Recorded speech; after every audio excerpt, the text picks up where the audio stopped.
고난은 사람의 참된 값어치를 시험하는 시금석이다. 중세의 영국 극작가 프란시스 보몬트의 말입니다. 인생의 역경을 마주대하는 태도 속에 그 사람의 됨됨이가 반영된다 라고 하는 말이겠죠.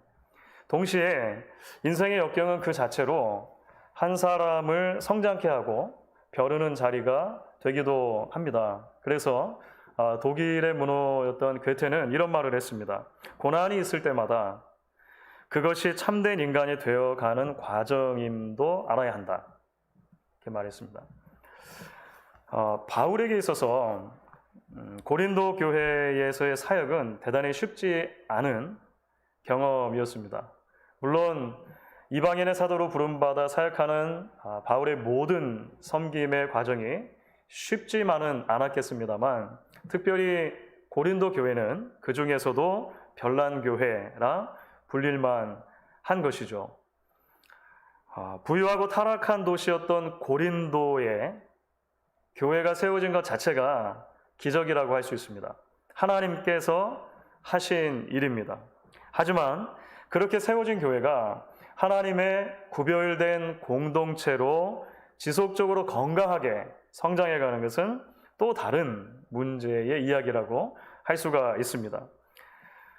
철저한 세속도시 안에 세워졌던 고린도 교회는 그래서 곧 그 시대의 지배적인 정신에 함몰이 되고 맙니다.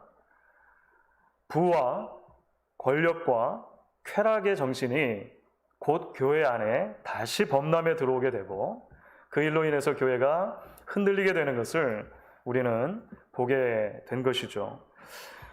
이렇게 교회가 세속화가 되면서 사도 바울의 권위 자체에 대해서 도전하는 일도 생겼던 것 같습니다. 교회를 처음 세운 그 사역자 말이죠. 바울은 우리를 사랑하지 않는 것 같아. 이런 불만이 계속적으로 쏟아졌습니다. 교회를 향한 애타는 마음으로 사도 바울이 여러 차례 편지를 써 보냈는데 그 편지의 내용이 마치 입에 쓴 약처럼 그들을 불편하게 만들었기 때문입니다. 거기에 더해서 바울의 사도 자격에 대해서 비난하는 사람들도 있었습니다. 사도 바울은 사도로서 자격이 모자라도 한참 모자란 사람이다 라고 말하는 사람이 있었다는 거예요. 예수님 생전에 사도 바울은 예수님으로부터 직접 가르침을 받은 적이 사실은 없습니다.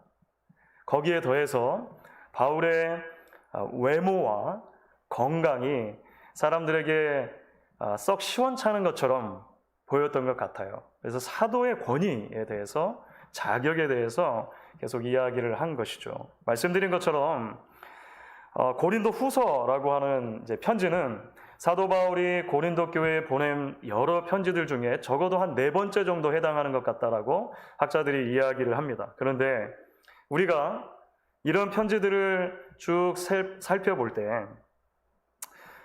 발견하게 되는 것이 있다는 것이죠. 바로 이런 고난의 시기들, 이런 어려움과 역경의 시기들 바울이 지나면서 바울 자신은 스스로의 삶의 방향과 사역의 속도를 하나님 앞에 되돌아보는 시기로 삼았던 것 같습니다. 그 역경과 고난의 시기들이 바울 자신에게도 그를 성장케 하고 다시 벼르는 그런 시간이 되었다는 것이죠. 그런 관점에서 볼 때 오늘 우리가 함께 읽은 본문 말씀이 대단히 중요합니다. 오늘 말씀은 고린도 후서의 여러 주제들 가운데서 특별히 사도 바울이 자기 자신의 사도직의 권위에 대해서 적극적으로 변호하는 내용을 담고 있습니다. 다시 말해 오늘 말씀 가운데 우리는 사도 바울의 삶과 사역의 방향과 속도가 어디에 가치를 두고 있는 것이었는지 바울의 음성으로 다시금 듣게 된다는 것입니다. 그리고 이 말씀을 통해 오늘을 살아가는 우리들에게 성도, 그리스도인이 가지고 있는 진정한 권위, 권세, 능력이라고 하는 것은 어디에 있는 것인가를 다시금 생각해 볼 수 있는 것이죠. 자, 무엇보다 먼저 오늘 말씀 가운데 사도 바울은 이런 시기를 지나면서 자기 자신이 정리한 삶과 사역의 방향을 이렇게 설명합니다. 자기 자신은 육신의 원리에 따라 사는 것이 아니라 영의 원리에 따라 살아가는 사람이다 라고 하는 것을 성도들에게 밝힙니다. 자, 여러분 오늘 3절을 보시면 바울이 이런 말을 하는 대목이 나옵니다. 우리가 육신으로 행하나 육신에 따라 싸우지 아니하노니, 이런 말이 있어요. 약간은 수수께끼 같은 말이죠. 어떤 의미로 바울이 이런 이야기를 한 것일까요? 사실 이 바울의 말은 고린도 교회 성도들 가운데 어떤 사람들이 바울의 권위에 대해 도전하면서 이야기했던 내용을 염두에 둔 것입니다. 바울은 너무나 세속적인 사역자다. 바울은 너무나 육신적인 사역자다. 육정적인 사역자다. 이렇게 말하는 사람이 있었다라고 하는 거예요. 자, 2절을 보면 사실은 그것이 언급이 됩니다. 2절을 보면 바울이 이렇게 말합니다. 또한 우리를 육신에 따라 행하는 자로 여기는 자들에 대하여 내가 담대히 대하는 것 같이. 새번역이라고 하는 성경은 이 부분을 이렇게 옮겨요. 그러나 우리가 육정을 따라서 처신한다고 여기는 사람들에게는 나는 확신을 가지고 담대하게 대하려고 생각합니다. 여러분 사실 좀 언뜻 이해가 잘 안 되는 대목 아닙니까? 아니 바울이 세속적이라니, 바울이 육정적이라니, 바울은 그 인생 전부를 이방인의 사도로 헌신했던 사람이 아닌가. 편안한 삶, 안락한 삶과는 너무나 거리가 멀었던 삶을 살았던 것이 바울 아닌가. 심지어 바울은 자기 자신을 평생 하나님께 드리고자 결혼도 하지 않았지 않을까. 평생을 독신으로 살지 않았던가.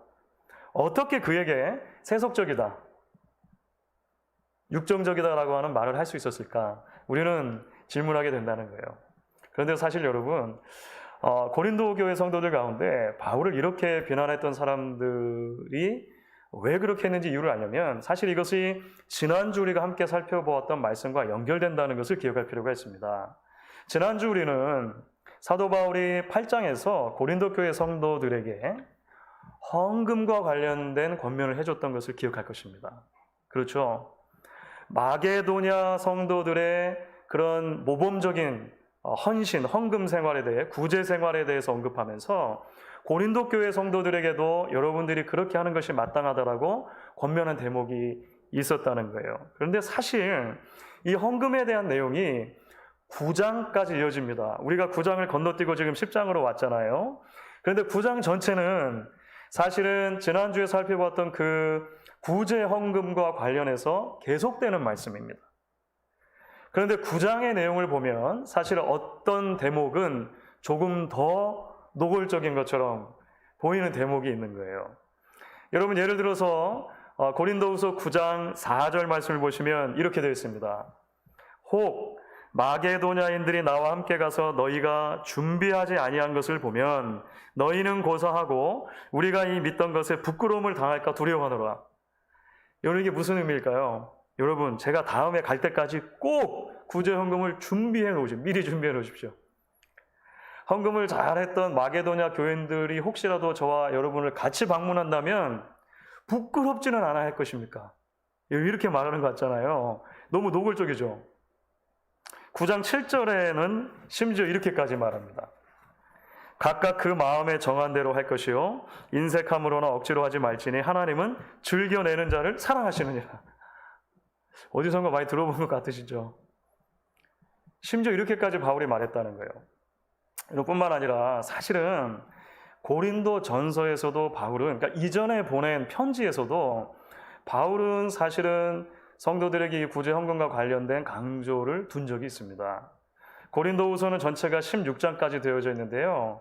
마지막 장, 그러니까 마지막 인사를 하기 바로 전 16장의 내용이 헌금과 관련된 거예요. 그러니까 이 부분에서 바울을 오해한 성도들이 있었다는 것입니다. 물론 우리는 이해합니다. 바울이 성도들에게 헌금에 대해서, 구제 헌금에 대해서 권면한 것은 자신의 배를 불리려고 한 거 아니죠. 이것은 일종의 모금과 같은 것입니다. 예루살렘 교회를 비롯해서 당시에는 많은 교회들이 재정적인 어려움을 당하고 있었습니다. 특별히 로마 치하에서 박해를 받으면서 지역적으로 어려움을 당하는 공동체들이 많았다는 거예요. 그래서 다른 곳에서 구제 헌금을 모금해서 이제 타 지역에 있는 어려운 교회들에게 전달해 주는 사역을 바울이 감당을 했던 것입니다. 실제로 그런 면에서 여러 교회들에게 권면을 하는 것이죠. 그런데 어떤 이들이 바울을 비난하기 시작했다는 거예요. 바울은 입만 열면 돈 얘기다. 이렇게 비난한 사람도 있었다는 거예요.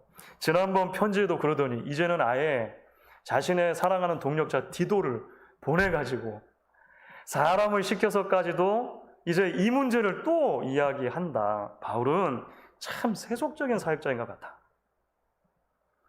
바울은 육정적인 사역자인 것 같아. 라고 말하는 사람들이 있었다는 거예요. 주 안에 사랑하는 여러분, 사실 이런 일들은 지금도 비일비재하게 일어납니다. 죄인인 인간에게는 사실 타인의 동기를 함부로 판단하려고 하는 경향이 있습니다. 그런데 타인의 동기를 미루어 짐작할 때 많은 경우에 우리는 긍정적인 것보다 부정적인 것으로 결론 내리려고 하는 경향이 있습니다. 우리가 자주 사용하는 카카오톡을 가지고 한번 예를 들어볼까요? 내 메시지를 아직도 읽지 않았네? 뭔가 수상해. 뭐 이런 거 있지 않습니까?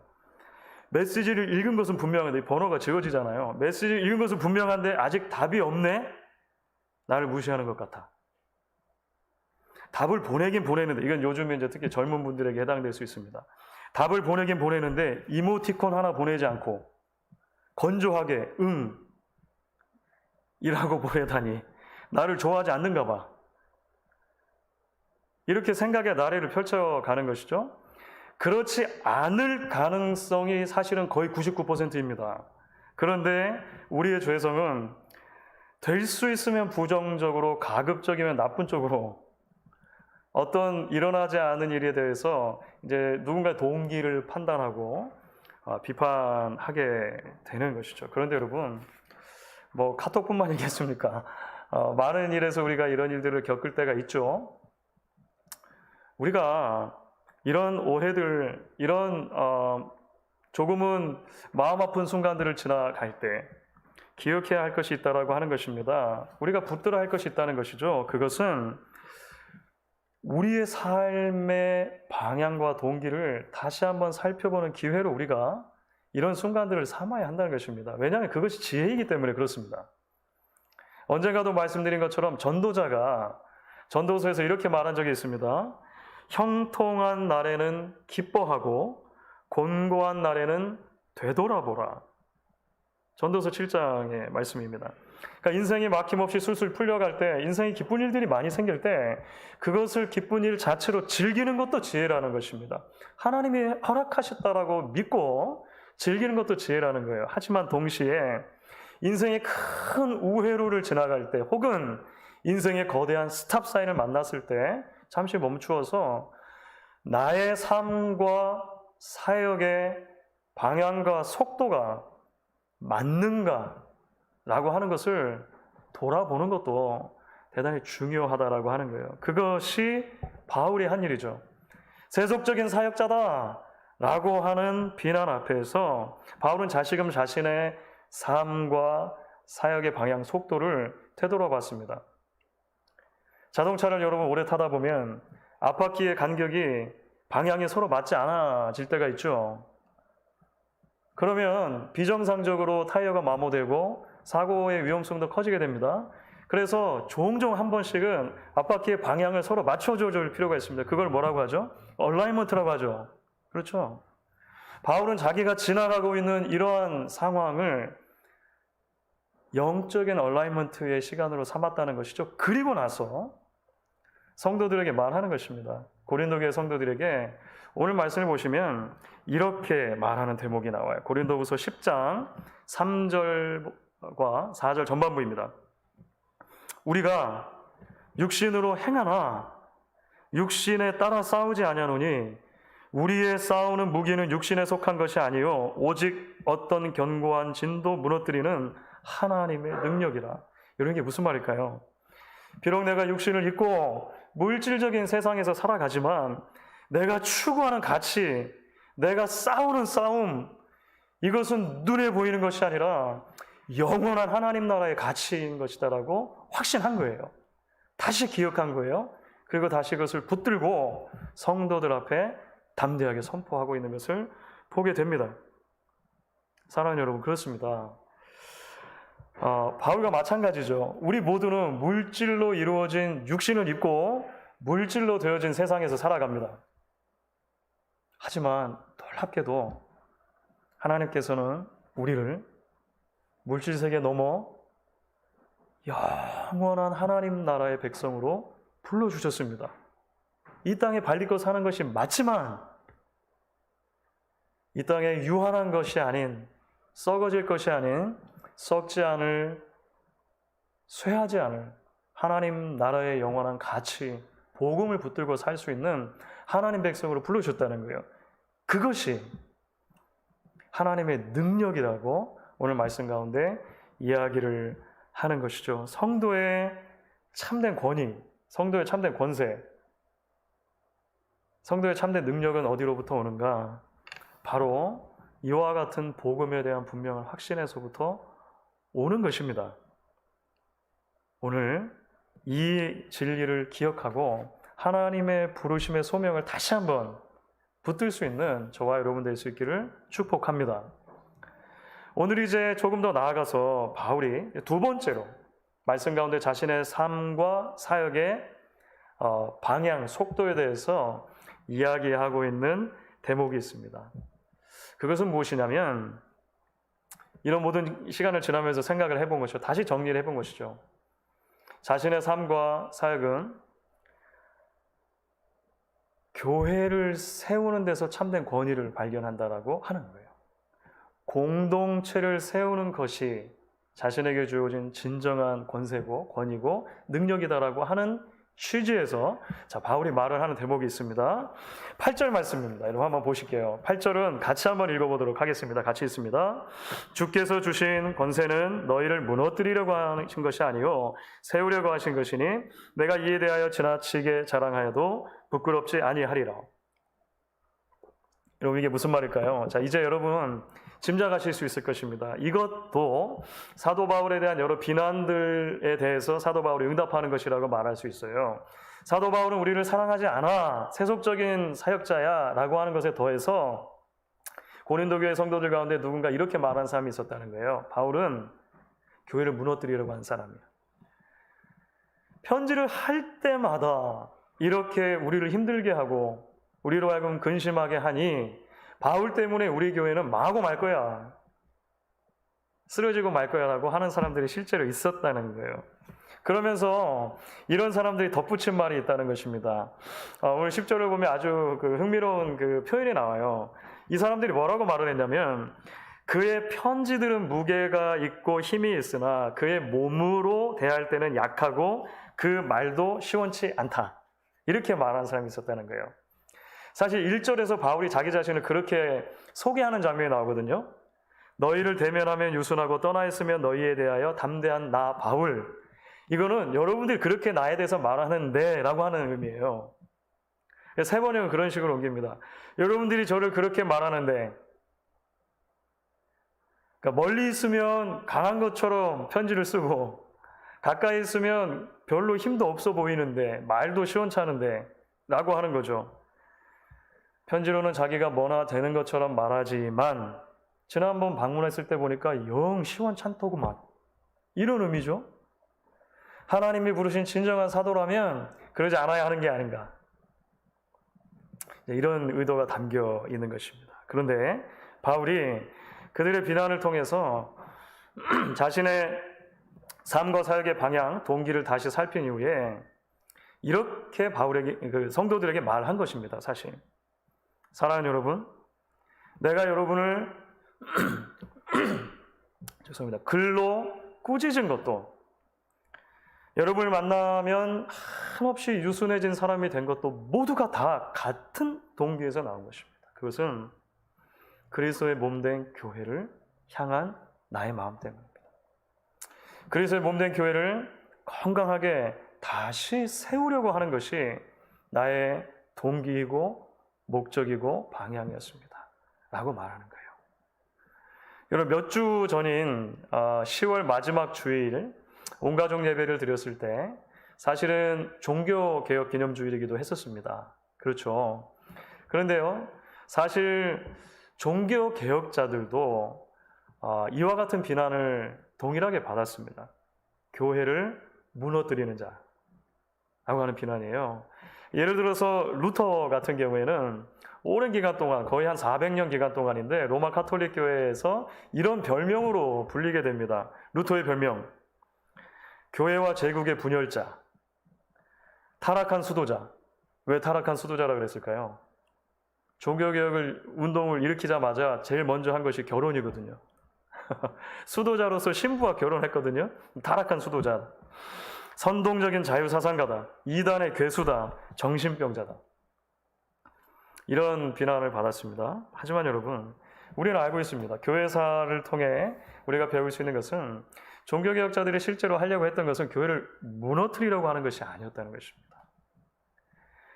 교회를 무너뜨리고 새로운 무언가를 시작해 보려고 하는 것이 아니라 교회를 다시 세우는 것이 사실은 그들의 목표와 방향이었다라고 하는 것입니다. 하나님의 은혜와 진리에서 멀어진 그리스도의 몸을 다시 몸 되게 하는 것. 그것이 바로 종교개혁자들이 오직 성경, 오직 은혜, 오직 믿음이라고 하는 모토를 내걸었던 이유와 맞닿아 있는 거예요. 신영복 선생님의 처음처럼이라고 하는 책이 있는데 그 책에 이런 대목이 있습니다. 나무의 나이테가 우리에게 가르치는 것은 나무는 겨울에도 자란다는 사실입니다. 그리고 겨울에 자란 부분일수록 여름에 자란 부분보다 더 단단하다는 사실입니다. 나무를 배워보신 분들은 아실 거예요. 그렇죠.